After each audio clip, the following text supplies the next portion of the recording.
The abusive practices carried out by the energy giant were highlighted in an internal European Commission document relating to a 7-year-old antitrust dispute, which was leaked on Tuesday. The document, which was part of the EU's longest ever investigation, found that Gazprom had engaged in behavior which amounted to political bullying, exerting pressure over vulnerable nations in Eastern Europe and fragmenting the unified EU energy market with deceptive pricing policies. Professor Alan Riley, EU energy law expert at the Atlantic Council, said, "This is a very big deal. What the documents show is that there was systematic abuse of dominant position, and that it was clearly done for political purposes.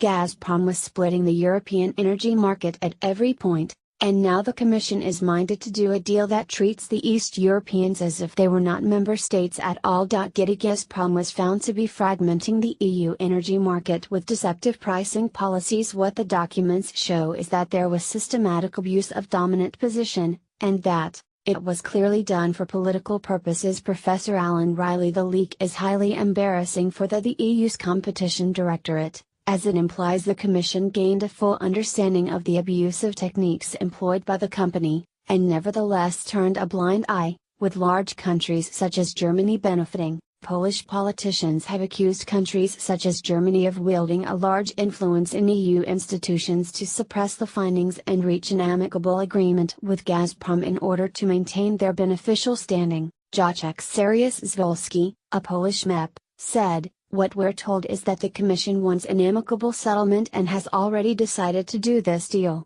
It is disloyal and Poland is one of the victims, but not the only one." The documents show beyond any doubt that Gazprom has trespassed on EU law for years, and the Commission is about to issue a de facto acquittal anyway. They are doing this in the context of a silent war by Russia. This is all about vested interests.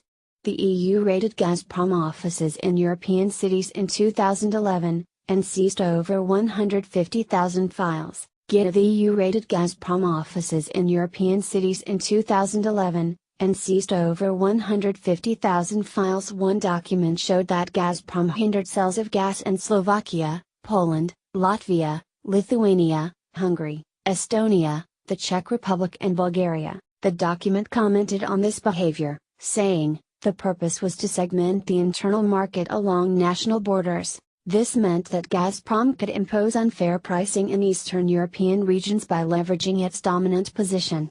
The report cast its final judgment, saying, "The Commission considers that the infringement has been committed intentionally. Gazprom is fully aware of the illegal nature of at least some of the various contractual and non-contractual measures." The Commission also called for fines of 30 PC of relevant sales, or up to 10 PC of total turnover.